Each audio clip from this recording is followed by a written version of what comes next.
Hello everyone! This is Remlays from 40k Theories, and welcome to the December 2022 edition of the Patreon Q&A sessions. As always, if you would like your questions answered, then click the link in the video description below and help support the channel by becoming a patron. Now, let's jump into the questions. Griffin of Might asks, is it possible the Primarch's physical appearances were affected by the worlds they landed on? It's entirely possible that it was affected to some degree, yes, because we know that some worlds were affected by things such as, radiation or higher gravity. Worlds of Bao and Nocturne, for instance, were noted to have higher gravity than the Terran standard. So that could, theoretically have an effect on things such as musculature, bone density, stuff like that. So yes, it's entirely possible, at least to some extent. Are there any chapters themed around foxes? At the time of recording, no. If the situation ever came about where GW could reacquire the rights to Malau, how would you want them to incorporate the character into 40k? Well, they wouldn't need to, because they have their own version. They have Malice. The only reason where I could see GW wanting the rights to Malau is solely to use the character of Caleb Dark for AOS. And if they did reacquire the rights, they'd probably just say that Malau is an alternate name for Malice. Kind of like how Nurglef is an alternate name for Nurgle, for instance, or Karnath is an alternate name for Khorne, so they'd probably just say that Malau is an alternate name for Malice. Pentadeuce asks, do you think it's plausible that GW will start selling 3D printable digital models?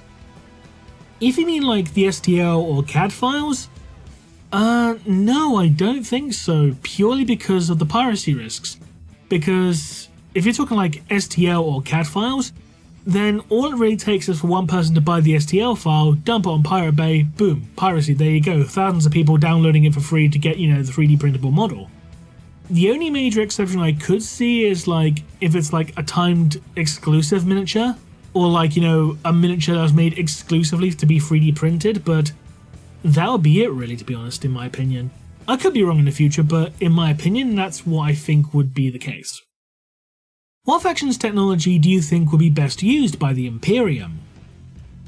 Probably the Leagues of Votann, purely because since it is technically human tech, it would probably be the most compatible with Imperial tech, so yeah, I think that would be the best, to be used by the Imperium. Brent Feast asks, if you could make up units for a new Emperor's Children Codex, what would you include? Obviously you gotta have your own unique cultists, kind of like, the World Eaters Jackals, for instance.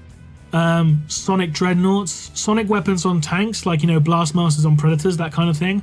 Fulgrim, obviously. Maybe some Slangors to help fill out troop choices, stuff like that. Yeah, pretty much that.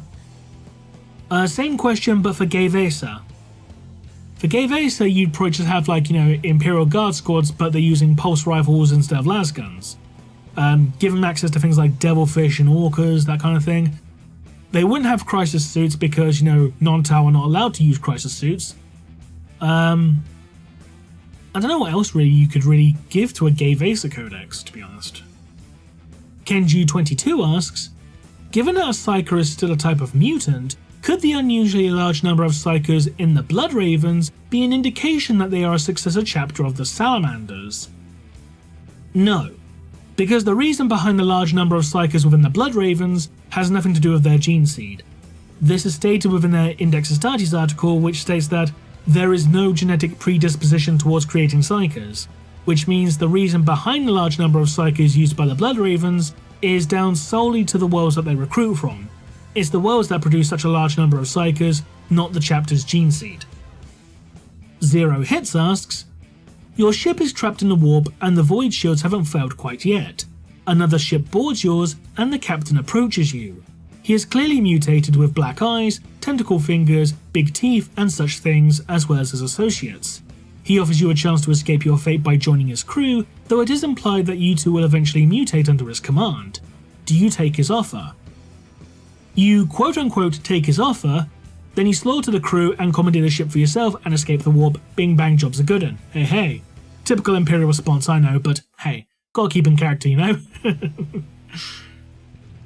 Charlie Mink asks, Are there any groups or factions in the Imperium that see the Omnissiah and the Emperor as the same person? I mean, the Adeptus Mechanicus, though strictly speaking they are technically separate from the Imperium, so I imagine some closely aligned groups to the Mechanicus, things like the Iron Hands or Sons of Medusa chapters, Space Marine Tech Marines probably would as well. Basically anyone indoctrinated into the machine cult would probably think that the Emperor and the Omnissiah are the same person, because the Omnissiah is, the machine god's physical avatar, and the reason the Emperor is viewed as the Omnissiah is because the Emperor is himself a machine, albeit a biological one as opposed to a mechanical one. Have you ever seen or heard of stories where the Mechanicus and Sororitas work together in a non-malicious way to accomplish a task? Yes, and the name of the story's gone on my bloody head and that's gonna bother me now for the rest of the day. Ow, bollocks. There is one. If I remember the name of it by the time this video goes out, I'll just write it in a pinned comment. Sorry. From a creative standpoint, would you ever consider using Necromundan models to make a Necromundan Guard regiment? On the whole, no. The only one you really could use is that one hanger-on model, that attaché model, which is wearing the uniform of the Necromundan Spiders. That one you could use in a Necromundan-themed Imperial Guard regiment. But the other Necromundan models are just too ununiform to use for an Imperial Guard regiment, really, to be honest. So I don't think you really could, aside from that one model. And finally, Lucanron asks, Necromunda with all its factions and characters feels like a joke setting. Are there any good novels on Necromunda? Yes, there are. There's the Cal Jericho novels, which are fairly light-hearted, action-packed and comedic. Basically, if you like the Kaiver's Kane books, you'll probably like the Cal Jericho books. If you want something a bit more serious and more standalone, I recommend the novels Outlander and Back from the Dead. Those two are really good novels, because Back from the Dead is basically a horror story, and Outlander is kind of like a western in a way, so I do recommend both of those. And that concludes this edition of the Patreon Q&A sessions. As always, if you would like your questions answered, then click the link in the video description below and help support the channel by becoming a patron. Until next time, this has been Remlays from 40k Theories. Have a Merry Christmas and a Happy New Year. Bye bye!